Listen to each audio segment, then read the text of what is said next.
Thank you for listening to the Real Estate Voice podcast. I'm Vernon R.E. Jones, managing broker, owner of Jones Homes. And for over 30 years, we have serviced the 7-county Denver metro area. National update on some key findings. Median list price grew about 15.8% year over year. This marked the 21st week of double-digit gains for the typical home asking price. Again, we're dealing with Federal Reserve Board announcing, I wish they would renounce it, but announcing higher short-term rates. Mortgage rates are still continuing to climb. Inflationary pressures are real.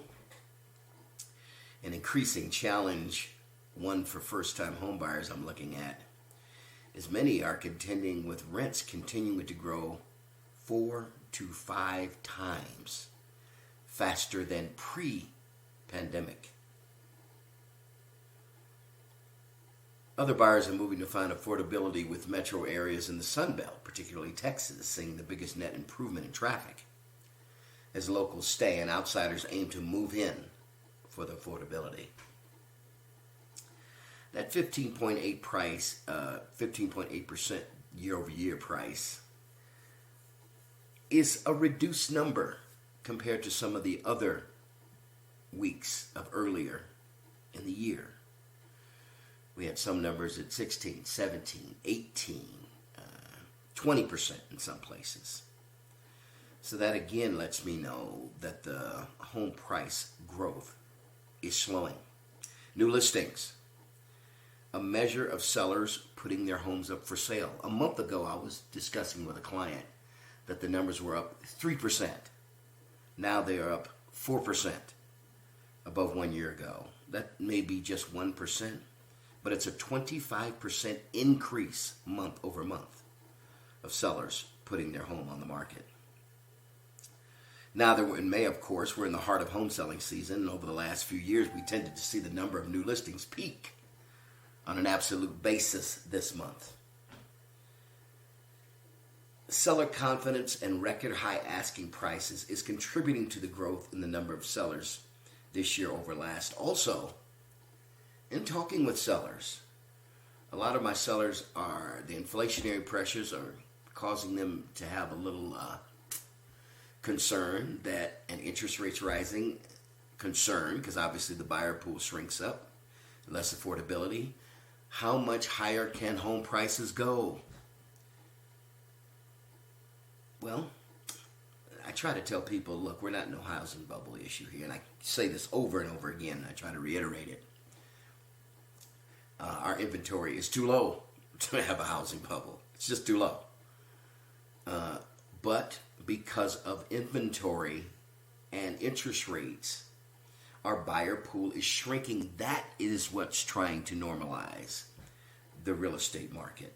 And it's trying to, because we see it start to slow now.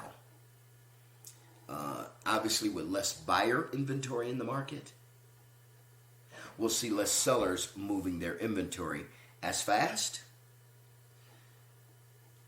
Not as many multiple offers.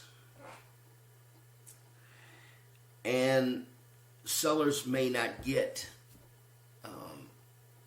a price they dream about. Will probably get back to a sense of reality of this is what the house is worth, and we have to search through who's the best buyer from the pool of contracts that we get. Most houses are averaging 1 to 2 offers per listing. I haven't seen that. I've mostly seen 5 to 10. But again, that varies based on the pricing of whoever you're dealing with. And hopefully you're dealing with me. You would be getting 5 to 10 instead of 1 to 2. But actually 1 to 2 is the average nationally that sellers are receiving.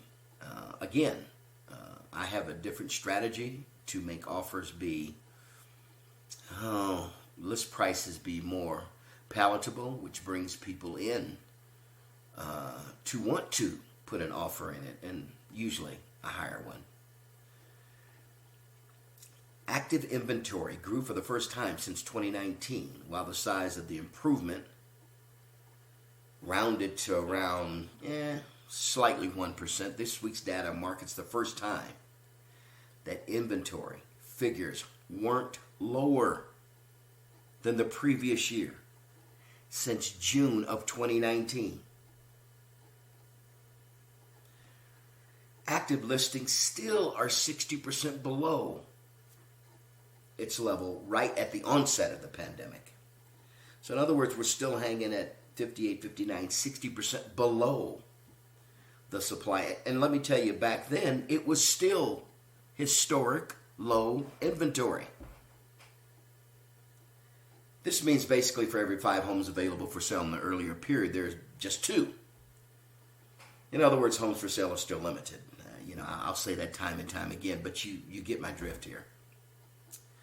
However, the switch to growth after nearly 3 years of decline is a step in a different direction.